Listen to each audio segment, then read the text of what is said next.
بسم الله الرحمن الرحيم. الحمد لله رب العالمين، والعاقبة للمتقين ولا عدوان إلا على الظالمين، والصلاة والسلام على أشرف المرسلين سيدنا محمد وعلى آله وصحبه والتابعين لهم بإحسان إلى يوم الدين. السلام عليكم ورحمة الله تعالى وبركاته. bandiraɓe julɓe caggal yettude Allah e julde rasul sallallahu alaihi wasallam, emin calmina on salminanul islam, emin mbi on assalamu aleykum wa rahmatullahi taala wa barakatuh. E inde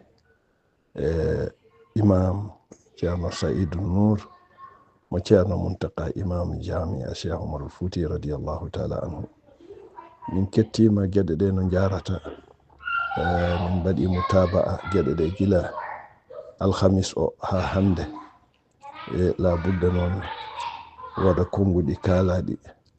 konguɗi ni noon ko konguɗe jam tan e moƴƴere umrade e ɓesgu Cheikh Omar fof ɗo wawi wonde aduna o. kamɓe fof eɓe ñaago julɓe ɓe yoɓe ndeej ɓe ketto jamiroje. haalaji ɗi fof de ko jam tan, aduna kam ko jam tan yahata. nelaɗo sallllahu alayhi wa sallam ko adi fof jomiraɗo wi wattaqu fitnatan la tusibanna alladina zalamu minkum khassa. ɓentuɗe fitna mo kaɗata e puɗɗuɗo ɗum. nelaɗo sallllahu alayhi wa sallam kadi wi alfitnatu na'imatun lana allahu man ayqazaha. enen ɓesgu Cheikh Omar ko jam tan gandire ɗen. ɗum noon so tawi lamtoro wi kamɓe dey Abdoul Aziz lamtoro Diallo mo lamtoro o wi ɓerɗe maɓɓe yuwama hande ko ɓernde julɓe fof yuwa. kala ɗo julɗo woni hande ɓernde mum no muusi. kala ɗo fuutanke woni ɓernde mum no muusi. kala biyowo mbimi pullo ɗo wawi wonde fof ɓernde mum no muusi. ɗum noon ɗum kadi koye aduna tawa. sabu rasul sallllahu alayhi wa sallam nde o namna holɓe ɓurɓe mawnude martaba, o wi asaddu nnasu bala'an al anbiya summa al amsal summa al amsal. ɓurɗo sattude musiba ko annabaɓe ɓe, caggal annabaɓe ɓe ko rewɓe hen ɓe. ceerno Amadou Hadi noon koye amsal ɓe jeeya, sabu moƴƴereji makko ɗi o waɗi no heewi. o mahi jumaji, o waɗi nokkuji rewirde Allah, o fewni yana hono Kele Kunda o waɗi ɗum mir ha hawri. o maɗi to Bamako to juma. ɗum ɗo no tindina kanko kam ko julɗo. ɗum noon kadi nelaɗo sallllahu alayhi wa sallam wi alhalqu kulluhum iyalullahi wa ahabbuhum ila llahi anfa'uhum li iyalillahi. o tagore nde fof ko min jeeyi, min halfi kono mo ɓurmi yidde hen ko ɓurɗo wawde nafde tagore nde, kanko noon koye ɗum o woni. rasul sallllahu alayhi wa sallam o wi ana wa kafilil yatim hakada fil janna. min e nehɗo alyatimeɓe ko ni min baddata e aljanna. ceerno Amadou Hadi nehi alyatimaɓe ha heewi. gelle nde o ƴetti khilafa bam makko, khilafa Cheikh Omar o, ha joni ko ɓeydude tan o ustani. omo waɗi tasji sukaɓe ɓesgu julɓe haɓe mbawa rende Qur'an. omo walli ɓe wadde tahfidil Qur'an.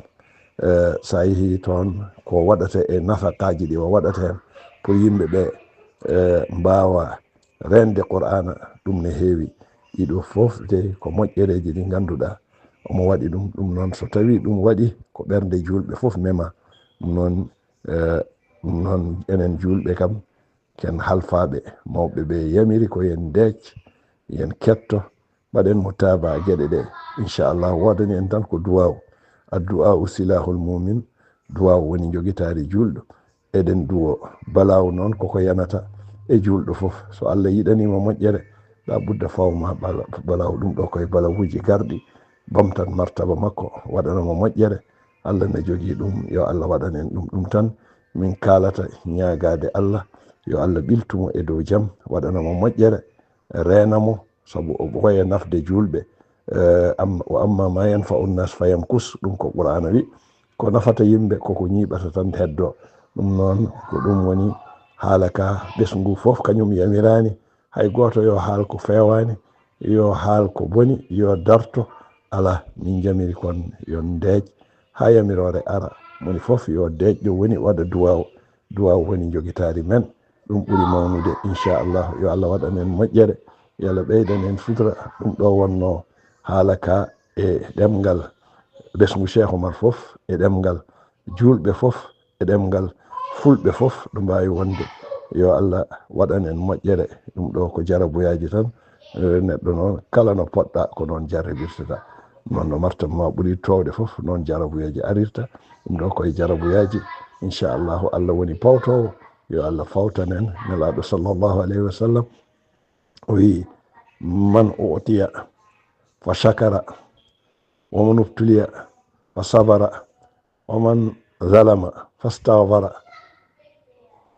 o wi kala mo ganduɗa a rokkama yetti Allah ko e dokkaɗa nema mo dokkaɗa o, a jarribama a muñi, a tooñi, a imsinima e jomiraɗo. ɓeɗo dey ko minal aminina koye hooliɓe jeeya, humul muhtadun, kamɓe goni fewɓe.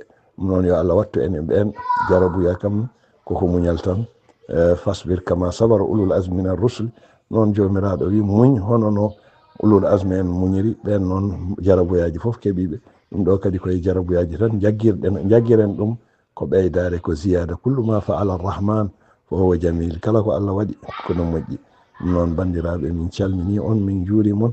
haaldete mon ko ceerno Seydou Nourou mo ceerno Muntaka imam jami'i Cheikh Oumar Fouti radiyallahu taala anhu.